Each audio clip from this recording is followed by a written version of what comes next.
Welcome to the Planeswalker Project. What is up, ladies, gentlemen, and non-binary friends?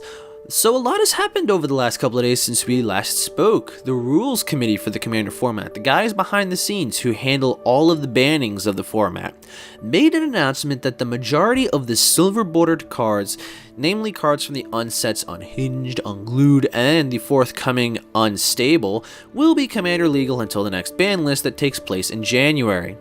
This is a really interesting change in my opinion, as I have quite the collection of Unhinged cards from back in the day.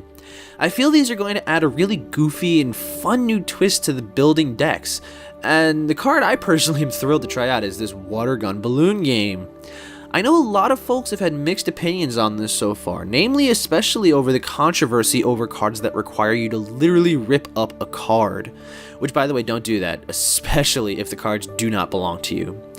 We will have to see how these cards interact with the format and if any of them really warp the game in any way that's negative before I can comment on whether or not I hope to see them remain legal. Anyway, on to the actual point of this video. So one of the things that has plagued me for a great many months in building Commander decks is building into a budget.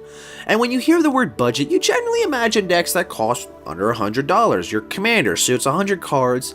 And some of the best brewers on the scene that work well within these restrictions are some channels like Budget MTG Decks and Strictly Better MTG. As for me, I'm terrible. But alas, there is hope. I have found the solution to building a budget deck at long last, and it is quite the doozy. This Commander deck will cost you no more than $20 to put together from absolute scratch. Are you sitting? I mean, I'd hope so. I mean, you're likely either watching this on your computer or while you're using the toilet, so I'm pretty sure you're sitting. Don't forget to flush. Now let's check this deck out. Our commander is Maralen of the Mornsong. She's a 3-drop black elf wizard who prevents all players from drawing cards. But as a replacement to drawing cards, at the beginning of each player's draw step, they lose 3 life, and then they get to tutor for any card in their library that they want and add it to their hand. This shuts down a lot of speedy decks, as drawing cards generally is one of the big facets of Commander deck building.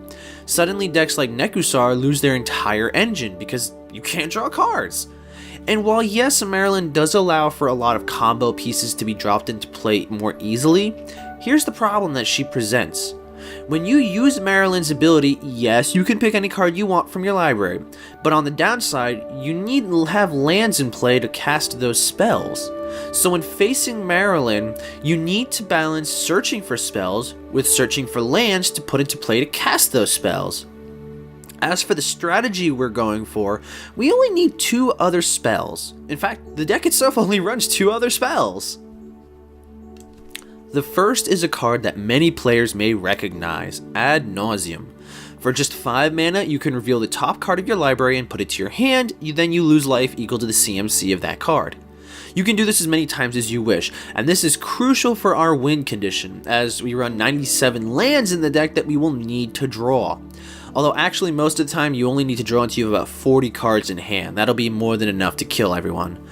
The final spell is Sickening Dreams. This powerful sorcery lets you discard as many cards as you want, and it then deals damage equal to that number of cards discarded to each creature and each player.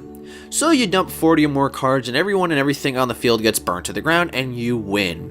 But wait, Sickening Dreams will hurt me as well. Are you mad? Only a bit. But yes, on its own, Sickening Dreams can and will result in a draw in most cases if done unchecked.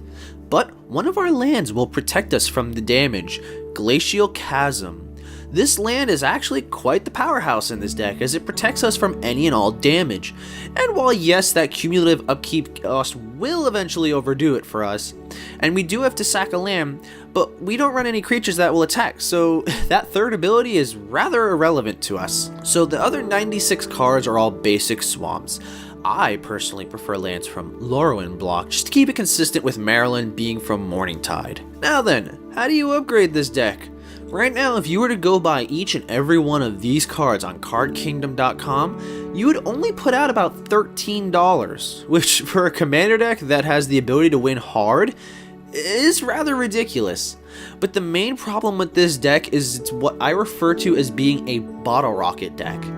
This deck literally has one gimmick to win, and if that somehow fails, like if say an opponent manages to counter one of your 2 sorceries, then you kinda lose. You don't have a whole lot going otherwise. We don't run any form of recursion in this deck to return cards from the graveyard to the deck. The other problem is drawing too many cards and not being able to cast Sickening Dreams before your end step, causing you to discard excess cards until you only have the 7 in your hand. So, I would say if you want to keep this deck as absurdly budget as possible, the only upgrades I would add are cards like Reliquary Tower. Spellbook is another option. It's probably a lot cheaper, I'd think, and it won't affect your land drop for the turn. It's also a 0 drop, so Nauseam won't hurt you for revealing it. This will make it so you can hold on to those cards until the following turn, so then you can cast your Sickening Dreams and dump everything.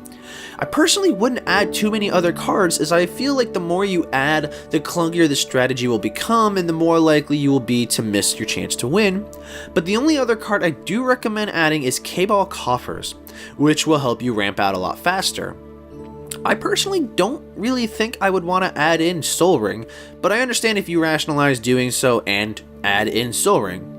The deck was very much a derpy idea that I decided to run with. An alternate commander for this deck, and actually when I initially built it this was the original commander, is Sidisi Undead Vizier. I feel that in comparison to Maralen, Sidisi is substantially slower, as you do have to cast it several times, exploit it a bunch to snatch up your combo pieces, and then you have less control over what your opponent is doing. Not that Maralen exerts a whole lot of control, but you'd be surprised how quickly that ability of hers begins to influence the gameplay. Anyway, I hope you enjoyed this deck. I know this is a very janky and off-the-cuff build, but I've been dying to get into more budget deck building, and this seemed like a very fun way to dive right in a goofy way. If you enjoyed this deck and would like to see more budget deck videos in the future, perhaps on a bit more of a budget than $20, please remember to tap that like button. Let us know what your recommendations would be for upgrading this build and perhaps show off your Maralen deck lists. You may see a few upcoming deck builds with uncards here and there as I try to test them out in the format, so look forward to that. And as always, I'll see you all at the next upkeep. Bye bye!